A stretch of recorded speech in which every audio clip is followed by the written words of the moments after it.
Dream of the Red Chamber, Chapter 109. And to really understand what's happening, I want you to pay close attention to the stark contrast between two parallel storylines that are basically colliding in real time. Right, because you have these two very different worlds existing simultaneously. Exactly. On one hand, you have the younger generation, and they are completely insulated in the inner quarters. They are consumed by these poetic, spiritual obsessions. I mean, they are chasing ghosts and dissecting their own dreams. And then on the other side, On the other side, you have the older generation, and they are dealing with the cold, hard, terrifying realities of physical illness, domestic abuse, and like the massive logistical burden of running a failing estate. those two spheres, the poetic inner world and the pragmatic outer world, they are completely distinct. Yet they operate under the exact same roof. And the real tension comes from watching how they begin to bleed into one another. So let's start with the inner world, because the psychological drama happening in here is just intense. It's a lot. It is. So we have Bao Yu, who is essentially drowning in this unresolvable grief. The woman he truly loved, Dai Yu, has recently died. But his grief has fixated on one very specific, almost technical detail. Right, the dreams. Yes, he cannot dream about her. He hasn't had a single dream of Dai Yu since she passed. And his new wife, Bao Chai, she's observing all of this. She sees this obsession. He knows exactly what is keeping him distant from her. She does. Here. But she doesn't, sit him down for a therapeutic conversation about moving on or whatever.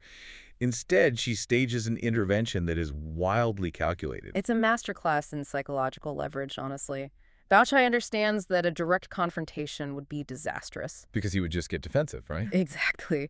If she were to demand that he stop mourning Dai Yu and focus on their marriage, she would only validate his grief. He would become defensive, and he'd likely double down on his sorrow just to prove the purity of his love. Right, like, you don't understand how much I loved her. Exactly. Direct opposition creates friction, and friction creates heat. And that would only fuel his obsession. So she basically bypasses his rational defensive faculties entirely. Which is so sneaky. It is. She stages a conversation with a senior maid, Shiren, speaking just loudly enough for Bao Yu to overhear from the next room. And the argument she makes in this staged conversation is fascinating. She tells the maid that Dai Yu wasn't just a human, right? She was an immortal being who had temporarily descended to Earth. Right, playing right into his own beliefs. Yeah. And because Dai Yu is an immortal, she naturally views living mortals as, quote, filthy creatures or turbid things. Which is a harsh way to put it, but it works perfectly. It totally does. Yeah. Therefore, Bao Chai concludes loudly, Dai Yu wouldn't ever bother lowering herself to visit the dream of a mortal. The dead have ascended, and they simply do not care about the trivial, muddy obsessions of the living. The sheer brilliance of this tactic is that it uses Bao Yu's own cosmology against him. Bao Yu holds this deeply romanticized, almost mystical view of the world, especially regarding Dai Yu. He practically worships her memory. He does. So Bai Chai doesn't try to pull him into cold reality. Instead, she steps into his delusion and creates a logical loophole within it. Oh, that's such a good way to put it. She essentially establishes a premise. If Dai Yu is the pure goddess you believe her to be, then by your own poetic logic, she is too pure to visit your muddy, mortal mind. She weaponizes his own spiritual romanticism to sever his attachment. Okay, I look at this and I have to ask, isn't this just a very eloquent form of gaslighting? Well, We are watching a spouse deliberately trick her husband by planting a fake conversation for him to overhear.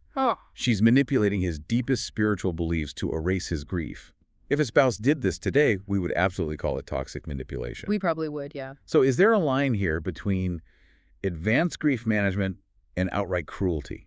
It's a really valid question, but we have to view this through the lens of survival within the Jia household. In Bao Chai's reality, Bao Yu's grief is not just a sad emotional state, it is a systemic threat. A threat to what, exactly? Well, it threatens his physical health, his mental stability, and crucially, it threatens the stability of their marriage.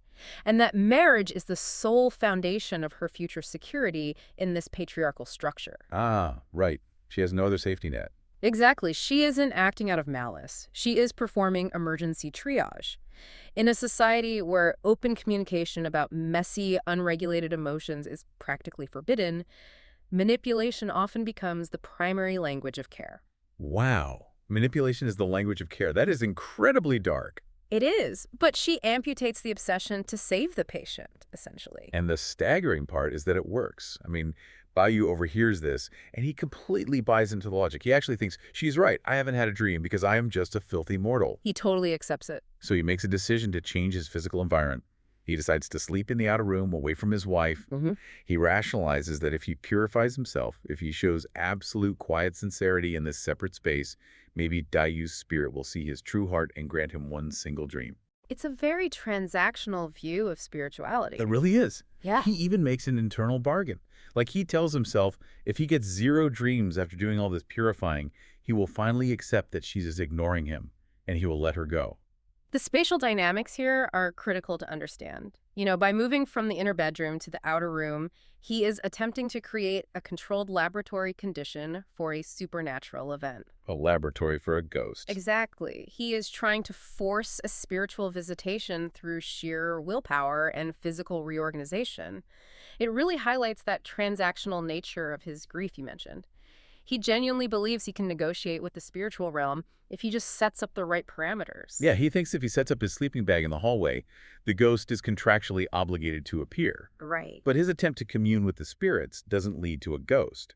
It leads to a jarring collision with a living person, which plunges us right into a masterclass on psychological projection and trauma. This scene is so hard to read, honestly. It is. So, in the dead of night, Bao Yu wakes up in the outer room, and he asks for water. A junior maid named Wu brings it to him. Now, Wu has just woken up in a hurry. She's wearing only a peach-red silk jacket with her hair loosely tied. Which is an important visual detail. Very, because in the dim light, dressed exactly like this, Wu looks identical to Kingwin. So when he sees Wu in that specific dim light wearing only a light silk jacket, his quote-unquote foolish nature violently flares up. He doesn't see Wu at all. Not even a little bit. He projects the dead Kingwin onto her. He starts acting highly inappropriately, grabbing her hand, and then he frantically tries to force his own white silk padded jacket onto Wu. He's insisting she wear it so she doesn't catch a cold. I mean, he is completely detached from the present reality. This is a profound trauma response. His brain is attempting to rewrite history right in front of him. When he sees a girl who looks like Kingwin in the exact same physical vulnerability and underdressed in the cold night, he tries to retroactively save the dead maid by forcing the warm jacket onto the living one. It's heartbreaking, but it's also terrifying for Wu. It is. He is desperately trying to heal his past trauma through a non-consensual present action. It is an instinctual, almost violent attempt to correct a historical failure. And think about the absolute terror this causes Wu. We really have to map the power dynamics here because they're so skewed. Very skewed. Wu is a junior maid, and the source actually notes that she used to harbor a romanticized idea of Bayu, right? She wanted to work in his inner circle. She had a little crush. She thought it would be this poetic, wonderful life. Exactly. But the reality of it shatters that illusion instantly. She sees her master acting completely unhinged, calling her by a dead girl's name, grabbing at her. She knows the strict, unforgiving rules of this aristocratic household. She knows exactly what's at stake. If they are caught in this compromising position, Bayu might get like a stern talking to or reprimand. But Wu will be utterly destroyed. She would be fired, disgraced, or honestly, much worse. It perfectly illustrates the massive disparity in privilege here. Bayu is allowed to inhabit this poetic, trauma-induced fantasy world. He has the luxury of losing his mind over ghosts. Because he's the master. Right. Wu does not have that luxury. She is living in a perilous social reality where a single misstep, or even a misunderstanding thrust upon her by her master, means total ruin. She's navigating a minefield of literal survival while he is just wandering through an emotional dreamscape. The disconnect is so severe, it almost borders on dark comedy. I mean, Bayu tells Wu in complete earnestness that he is sleeping out in the outer room because he is trying to meet an immortal. And of course, she has no idea what he's talking about. Right. Bauer hears this and naturally assumes it's an incredibly creepy, cheesy pickup line. She thinks he is metaphorically calling his wife and his senior maids immortals, and now he's trying to flirt with her. They're having two entirely different conversations. It is a total failure of empathy disguised as romanticism. Bayu is so consumed by his internal feelings for the dead that he is completely blind to the tangible terror and discomfort he is causing the living person standing right in front of him. While Baoyu is wrapped up in ghosts and lookalikes, Bao Chai She coughs loudly just once. Such a power move. Just a single cough. It's a clear signal that she is awake, which terrifies Wu into fleeing and immediately shuts the incident down. But Bao Chai's real strategic brilliance reveals itself the very next day. Because Bao Chai realizes that her initial tactic, the psychological inception about the immortal Daiyu, well, it was almost too effective. Yeah, it backfired a bit. It did. It successfully cured him of hoping for a dream, but it violently triggered what the text defines as his old illness, which is his tendency to become overly attached to the women and maids in his immediate physical vicinity. Right, he just swapped one obsession for another. Exactly. He simply transferred his unregulated obsession from the dead Daiyu to the living Wu. So Bao Chai has to pivot. She decides she must use, quote, obsession to cure obsession. And the execution is just flawless. So the next night, Bao Yu, who is likely feeling super awkward and guilty about the whole Wu incident, says he wants to sleep in the outer room again. And how does she react? Well, Bao Chai doesn't argue. She doesn't raise her voice or demand an explanation. She simply agrees. But she does so with this slightly cold, subtle, silent treatment. And crucially, she agrees with another maid's suggestion to move Siren, the senior maid, who usually watches over Bao Yu, out of the outer room and into the inner room with her. This specific maneuver requires us to really understand the role of a senior maid like Shirin in this culture. Yeah, what does that signify? Shirin isn't just a servant. She is a supervisor, a caretaker, and basically a physical safety net for Bao Yu. By agreeing to remove Shirin from the outer room, Bao Chai is stripping away the infrastructure that allows Bao Yu to comfortably play out his melancholy. Oh, I see. She is essentially saying, you want to be alone with your ghosts. Fine, you will be entirely alone. So by yielding to his request with this icy, disappointed detachment, she forces Bao Yu to look at himself. She pretends that the inner and outer rooms are exactly the same to her, signaling that his physical presence is no longer highly valued. Which hits him right in the ego. It really does. This forces him to confront his own bad behavior. He suddenly realizes he is neglecting his living, breathing, incredibly patient wife just to chase ghosts and harass terrified maids in the hallway. She weaponizes his own conscience against him. Bao Chai recognizes that Bao Yu is fundamentally a creature of emotion, not logic. You cannot argue him out of his grief, but you can overwrite one strong emotion with an even stronger one. And in this case, she uses guilt. Exactly. By removing the friction, by essentially saying, do whatever you want, I am taking the staff and going to bed, she removes the romantic resistance he was pushing against. The outer room is no longer a poetic site of spiritual purification. It becomes just a cold room where he is acting like a terrible husband. And the guilt becomes completely overwhelming for him. He breaks, he feels deeply ashamed, he packs up his things, abandons the ghost hunt entirely, and moves back into the inner room to comfort her. He comes crawling back. He does. And the text is incredibly explicit about the result of this maneuver. It states that because Bao Yu feels this deep regret and desire to comfort her, and because Bao Chai has successfully drawn him back in, they achieve true intimacy. The phrase used in the source is like water and fish. A very classic metaphor for marital harmony. Yeah, it's the consummation of their marriage, both emotionally and physically. Bao Chai has literally engineered a stable, functioning reality out of a chaotic psychological mess. It is the ultimate victory of pragmatism over romanticism. But let's look closely at what that actually means for you and me reading this today. I mean, is a consummation built on orchestrated guilt, psychological chess, and redirected obsession actually a real marriage? It's a tough pill to swallow. It is. We are watching a relationship fundamentally built on one partner successfully managing the delusions of the other. It really exposes how, in this environment, true uncalculated romance is seen as a liability. Uncalculated romance gets people killed in this world. I mean, we saw that with King Wen. Calculated, managed affection is the only safe way to exist here.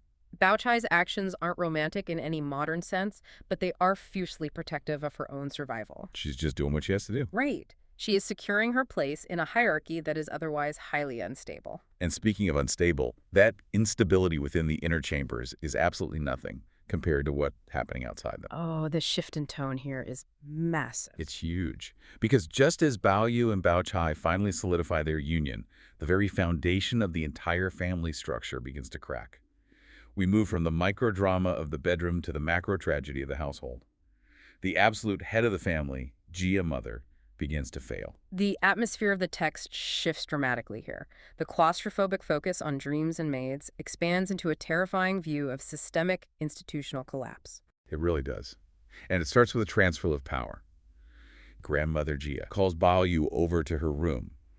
Now, she is pleased with him lately, ironically believing he has been showing great filial piety, completely unaware of the psychological warfare that just concluded in his bedroom. She has no idea what he's actually been up to. None at all.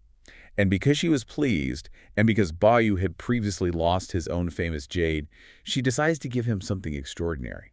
She gives him an ancient piece of Han Dynasty jade. The physical description of this object in the source is highly specific, and it's important. It is 3 inches round, shaped like a sweet melon, and possesses a distinct red halo. On the history she reveals about it is critical.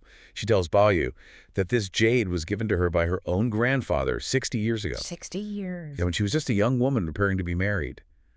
She has kept it locked away, hidden at the very bottom of a box for 6 entire decades. She's never worn it, and now suddenly she brings it out and hands it to her grandson. It's a huge moment.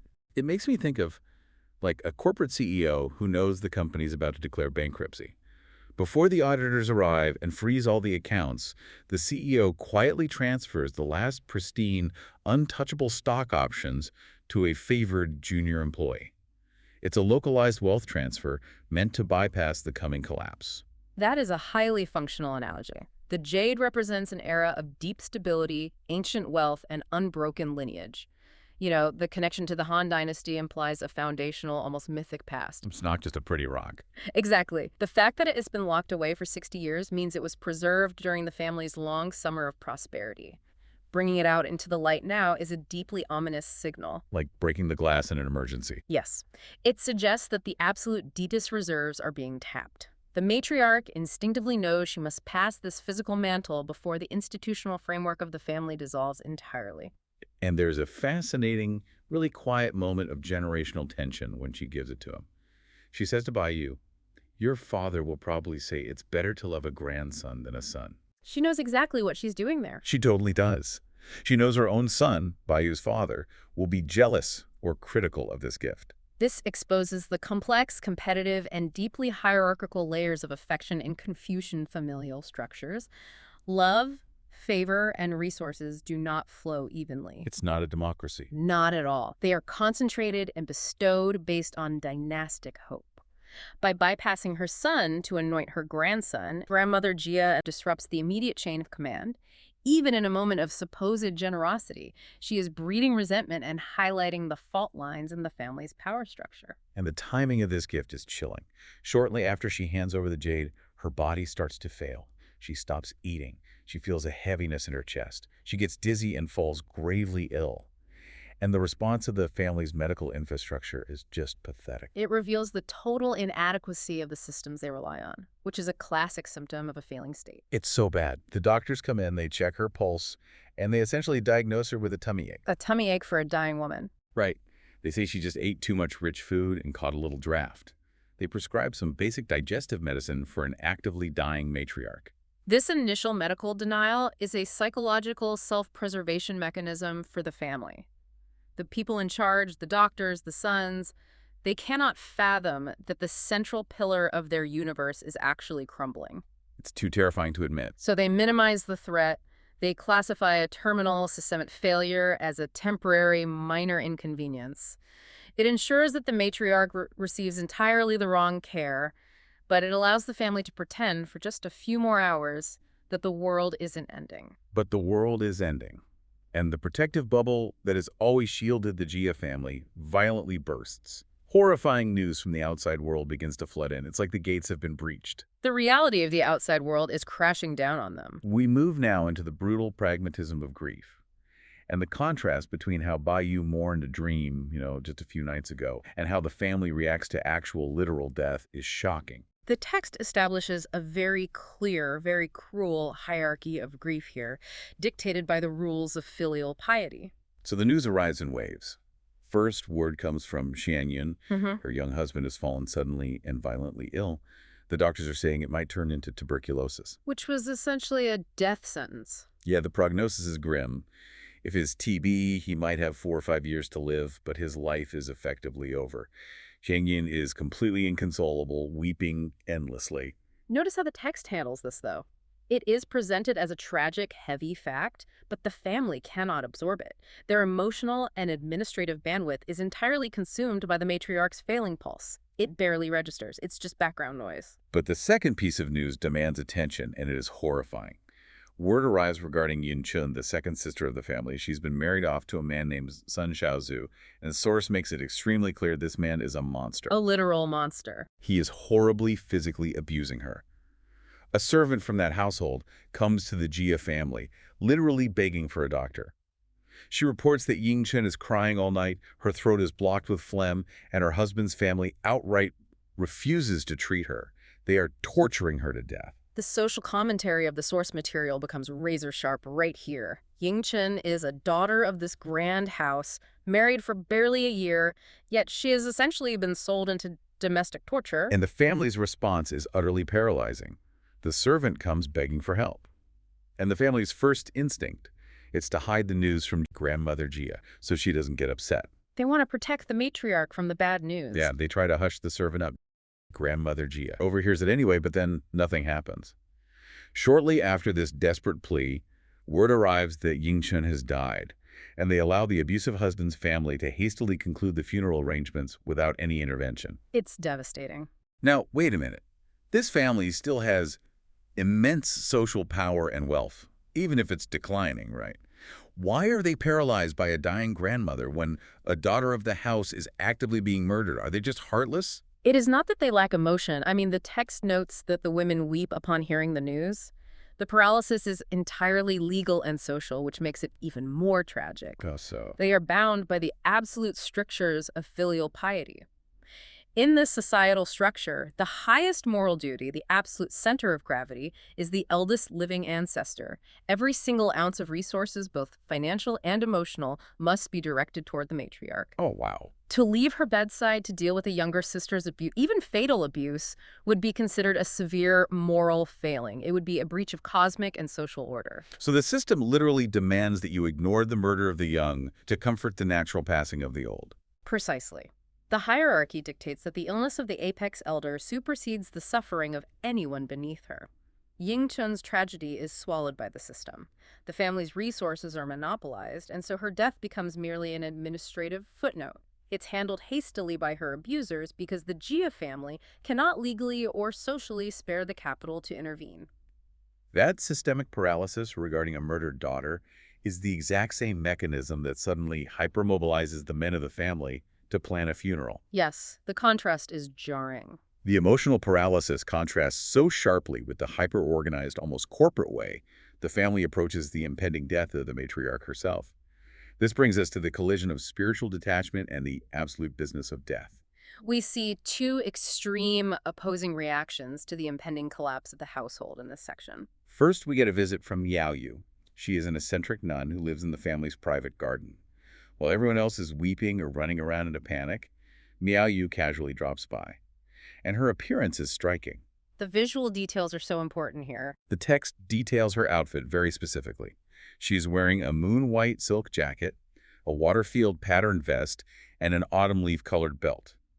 She is dressed vividly in the midst of a death watch. To understand the significance of this, we have to look at the sumptuary laws and cultural expectations of mourning attire in this era. Mourning requires strict visual uniformity, unbleached hemp, white silk, the removal of all color and ornament to signal collective grief. Right, everyone is supposed to look the same to show they're all mourning together. Exactly. By wearing an autumn leaf belt and a patterned vest, Miao Yu is actively rebelling against the mandated visual uniformity of the household's grief. Her clothing is a visual representation of her spiritual bypass. She talks to one of the younger sisters, Shi Chun, and essentially says, "I come and go as I please. I don't care about your rules." She even refuses to eat the family's food while she's there. She demonstrates absolute detachment from the family's suffering. Miao Yu represents the extreme end of spiritual isolationism. She has insulated herself so thoroughly in her religious identity that she has severed her basic human empathy. She views the family's suffering as worldly attachments that she is superior to. It's a very cold, sterile form of purity. It really is. Now, contrast that sterile purity with Wang Shifeng, also known as Phoenix. If Miao Yu is floating above it all, Shifeng is in the mud, frantically turning the gears. Xi Feng is such a fascinating character here. She is actually severely ill herself, right? Yeah. Like, she is bedridden. But she knows that her own status, her remaining power in the family, depends entirely on her administrative competence during a crisis. So, despite her illness, she drags her dying body out of bed to oversee the arrangements. Xi Feng understands that the grief is private, but the mourning is a high-stakes public performance. A failure in funeral logistics is a failure of filial piety, and that translates directly to a loss of political and social power for the family in the eyes of the capital. The cinematic pacing of this section is incredible. It just cuts back and forth. Inside the bedroom, tears, last breaths, desperate prayers. Outside in the hallways, the men, Jia Zheng and Jia Lian, are secretly running a massive logistics operation. They're treating it like a military campaign. They really are. Jia Zheng is whispering urgent orders. Go measure everyone for mourning clothes. Get the exact dimensions of the coffin wood. Hire the musicians and the procession flag bearers. Tell the kitchen staff to prepare for a massive influx of guests. It's all about the optics. They are secretly measuring themselves for mourning outfits while the woman is still breathing in the next room. They cannot control the fact that she is dying, so they obsessively control the fabric measurements, the coffin dimensions, the caterers. The hiring of flag bearers and musicians isn't just about honoring the dead, it's about projecting strength to their political rivals. Yeah, they have to look like they're still in charge. Exactly. They manage the event because they cannot manage the loss. But there is a massive problem funding. The men are whispering about how to pay for all this, because the family is secretly going broke. Jia Lian points out that they don't actually need to worry about the funeral expenses, because grandmother Jia herself secretly saved her own money to pay for it. This is the most damning indictment of the family's economic reality. We have to look at the economics of the Jia household here. The communal treasury is completely hollowed out. It highlights that even the matriarch, the most powerful person in the house, knew she couldn't rely on the collective treasury. She knew the family was functionally bankrupt. She saw the writing on the wall. She had to skim and hide her own wealth, creating a secret exit fund just to guarantee she got a proper burial. It shows that in this highly structured communal family, you are actually completely alone when it matters most. The hidden funeral fund is proof that the social contract within the family has already been broken. The system is running on fumes and hidden cash. And just as all these grand secret preparations are being finalized, just as the tailors are cutting the cloth and the coffin wood is being selected, the matriarch does something completely unexpected. We enter the final moments, the phenomenon of terminal lucidity. The sudden surge of energy before the end? Yes, the doctor warns the man that her pulse is failing. The end is minutes away. The family rushes to prepare her burial clothes. They are standing around the bed waiting for the final breath. And suddenly, grandmother Jia opens her eyes. It's such a dramatic shift. She looks around, she asks for tea. Her daughter-in-law tries to give her ginseng soup, which is a powerful restorative medicine, a symbol of fighting the illness. But Jia mother rejects the ginseng. She says, no, I just want tea.